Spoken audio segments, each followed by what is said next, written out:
কুড়িগ্রামের নাগেশ্বরীর রায়গঞ্জে ১০ম শ্রেণীর ছাত্রীকে গণধর্ষণ মামলার সব আসামিদের দ্রুত গ্রেপ্তার ও বিচারের দাবিতে সংবাদ সম্মেলন করেছে ভুক্তভোগীর পরিবার।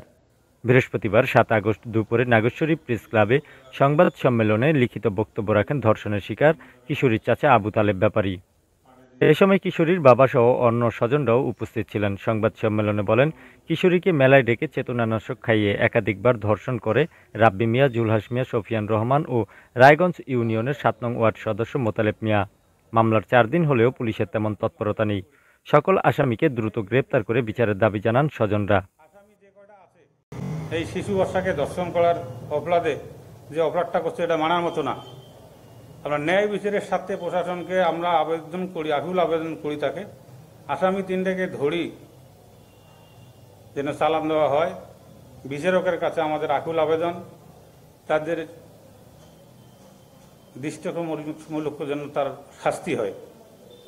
তার এমন শাস্তি হওয়া উচিত যে আরও ১০ জন দেখিয়ে যেন আর কোনোদিন এই খারাপ কাজ করার সাথে যেন লিপ্ত না হয়।